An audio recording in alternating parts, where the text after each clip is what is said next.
Bueno, Bicote, pues ya os he enseñado mi lugar favorito en Egozcue y ahora, después del paseo, lo que toca es trabajar. Vamos a la quesería, que hemos empezado a hacer el queso muy temprano y os enseño cómo trabajamos. Qué bonitos los caballos, qué pasada. Yo de chiqui siempre dibujaba ese modelo de caballo, el marrón con la raya blanca. Nosotros hoy a la mañana hemos ordeñado las ovejas, aquí veis la leche, y uno de los elementos indispensables es el cuajo. El cuajo se obtiene del cuajar del cordero, es decir, del estómago del cordero que ha bebido solamente leche. El cuajo lo que tiene son unas enzimas que cuajan la leche y le da un sabor característico del queso idiazábal. Nosotros meteríamos la leche en esta cuba que tenemos aquí, que es un baño María, y empezaríamos a calentar la leche. Una vez que alcanza los 30 grados echamos el cuajo y cuando ya la cuajada se ha formado, cortamos la cuajada y hacemos el grano. Tenemos que conseguir un grano del tamaño entre arroz y maíz. Mira, un poquito como el ricota. Sí, es el modo de hacer los quesos. Después recalentamos ese grano hasta 37 grados y retiramos la cuajada a un lado y separamos el grano del suero. Y ahora lo que conseguimos es una masa más compacta, que esto es lo que vamos a meter en moldes.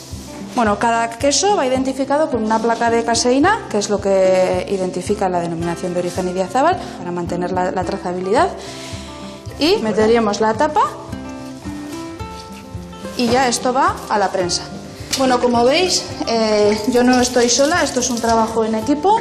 Aquí está la Ma y también están el tío y Carlos, porque bueno, sin ellos pues yo sola no podría hacer todo esto. Es una pasada que es un proceso totalmente artesanal, ¿eh? Artesanal y familiar. Hombre, o sea, al final ellos reparten, ellos envasan. Bueno, ellos cuidan a los animales, ordeñan, o sea, todo. Se va el negocio, si no. Una vez que sacamos los quesos de la prensa, cuando ya han alcanzado el pH adecuado, lo desmoldamos y lo meteríamos a la salmuera. Pasadas 12 horas, este queso ya estaría salado y ahora lo que hacemos es meterlo a la sala de Oreo.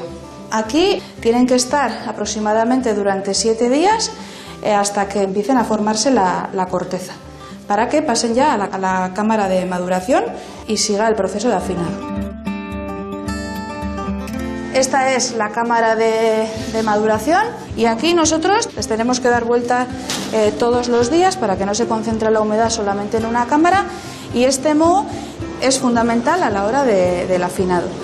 Es lo que aporta al queso el aroma y los sabores característicos.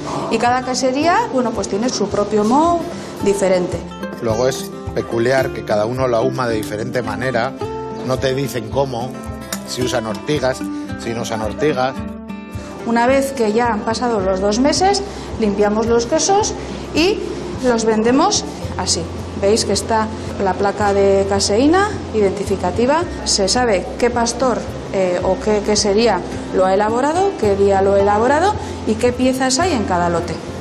Bueno, y ahora ya habéis visto un poco todo el proceso y yo creo que lo mejor es que los probemos.